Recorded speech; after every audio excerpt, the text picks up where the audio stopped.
China का deadliest fighter aircraft J-35 fighter aircraft, इसे China का डेडलीस्ट फाइटर एयरक्राफ्ट कहा जाता है।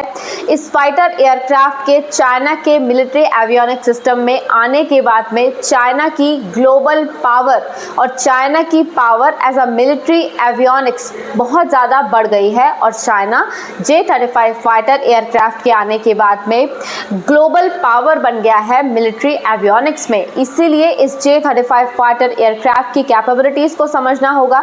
चाइना ने इस समय पर अपने आप को इक्विप कर रखा है कि हमें बेस्ट मिलिट्री टेक्नोलॉजी बनना है वर्ल्ड में और उसके लिए वो हर संभव प्रयास कर रहा है।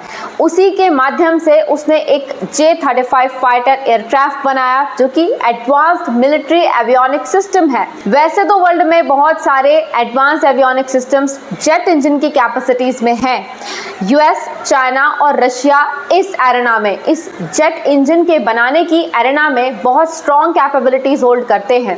यूएस के पास में F-22, F-35 फाइटर एयरक्राफ्ट है, तो वहीं पर रशिया के पास में Su-57 एयरक्राफ्ट है।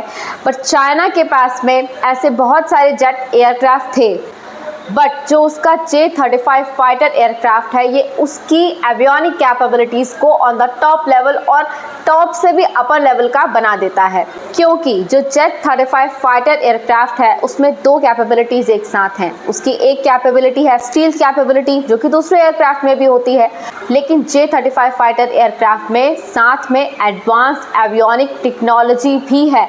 बहुत स्ट्रॉन्ग एडवांस टेक्नोलॉजीज इस J-35 फाइटर एयरक्राफ्ट में फिलहाल में है। J-35 फाइटर एयरक्राफ्ट इस तरह से बनाया जाता है कि इसमें स्ट्रॉन्ग स्टील्थ कैपेबिलिटीज़ हो, इसका एक बहुत ज़्यादा स्लीक डिज़ाइन हो और इसमें एडवांस्ड एवियोनिक कैपेबिलिटीज़ हैं, जिसकी वजह से इसकी मैन्यूवरेबिलिटी काफ़ी ज़्यादा हाई हो जाती है। अब J-35 फाइटर एयरक्राफ्ट में इसके अलावा सुपरसोनिक क्रूज कैपेबिलिटीज़ होती हैं। मतलब ये हुआ कि विदाउट आफ्टर बर्नर्स जो J-35 फाइटर एयरक्राफ्ट है वो सुपरसोनिक स्पीड को अटेन कर सकता है। इसमें बहुत स्ट्रॉन्ग सेंसर्स लगे होते हैं, राडार सिस्टम्स लगे होते हैं, एवियोनिक सिस्टम्स लगे होते हैं जो इसकी कैपेबिलिटीज़ को, इसकी टेक्नोलॉजिकल कैपेबिलिटीज़ को बहुत ज़्यादा एनहांस कर देता है। साथ ही साथ में जो J-35 फाइटर एयरक्राफ्ट है उसमें ऐसा राडार सिस्टम लगा होता है, इतना स्ट्रॉन्ग और एडवांस राडार सिस्टम होता है, इतनी स्ट्रॉन्ग इलेक्ट्रॉनिक वॉरफेयर कैपेबिलिटीज़ होती हैं, जिसकी वजह से हाई से हाई रेंज के टारगेट को आराम से ये डिटेक्ट कर लेता है और उसको आराम से नष्ट करने की कैपेबिलिटीज़ होल्ड करता है ये J-35 फाइटर एयरक्राफ्ट। अब जो J-35 फाइटर एयरक्राफ्ट है उसमें मिलिट्री एवियोनिक सिस्टम बहुत ज़्यादा स्ट्रॉन्ग है। एक तरफ तो उसकी स्टील्थ कैपेबिलिटीज़ इतनी स्ट्रॉन्ग है और दूसरी तरफ उसमें टेक्नोलॉजिकल प्रोग्रेस बहुत ज़्यादा हाई है, जो कि अब तक दूसरे जेट इंजन्स या फिर दूसरे फाइटर एयरक्राफ्ट उस हद तक अटेन नहीं कर पाए हैं। और इसीलिए चाइना ने J-35 फाइटर एयरक्राफ्ट को, उसके डिज़ाइन को फ्यूचरिस्टिक रखा है। J-35 फाइटर एयरक्राफ्ट का जो डिज़ाइन है वो इस तरह का होता है कि उसे हम फ्यूचरिस्टिक कहते हैं, फ्यूचर के बेसिस पर, ताकि उसका जो राडार क्रॉस सेक्शन है उसे कम किया जा सके।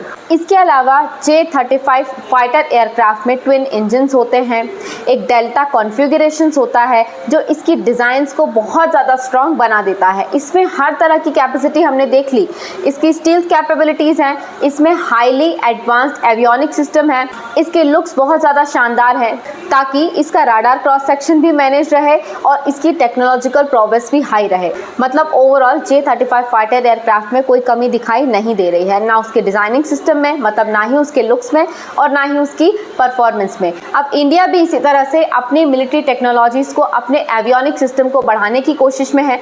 अब तक हमारे पास में पुराने धुराने MiG-21 फाइटर एयरक्राफ्ट थे, बट हमने अपने आप को एनहांस किया और अब इंडिया अपने एवियोनिक सिस्टम को इस तरह से बढ़ा रहा है कि हमने ये टारगेट रखा है कि हमें 500 के आसपास जो एयरक्राफ्ट हैं उन्हें एक्वायर करना है इस बार।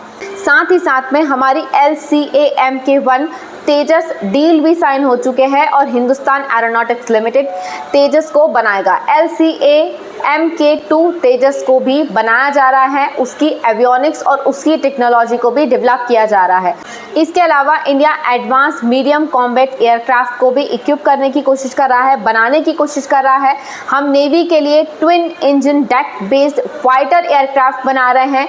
ऐसे ही कई सारे एयरक्राफ्ट हम एक्वायर करने की कोशिश कर रहे हैं, जैसे कि हमने राफेल डील साइन की थी, सो दैट इंडिया भी अपने आप को ग्लोबल पावर बना सके मिलिट्री एवियोनिक्स में, जैसा कि फिलहाल में अभी चाइना बना रहा है। और चाइना के इस पर्टिकुलर मूव से मिलिट्री स्ट्रैटेजिस्ट ये कह रहे हैं कि हमें थ्रेट भी है, मतलब पूरे वर्ल्ड को एक तरफ तो थ्रेट है और दूसरी तरफ है अपॉर्चुनिटी कि हम चाइना के जैसे ही अपनी ऐसे एयरक्राफ्ट और ऐसे जेट इंजन्स बनाएं जिनमें स्टील कैपेबिलिटीज भी स्ट्रांग हो और साथ ही साथ में एडवांस्ड मिलिट्री एवियोनिक्स सिस्टम भी डेवलप्ड हो।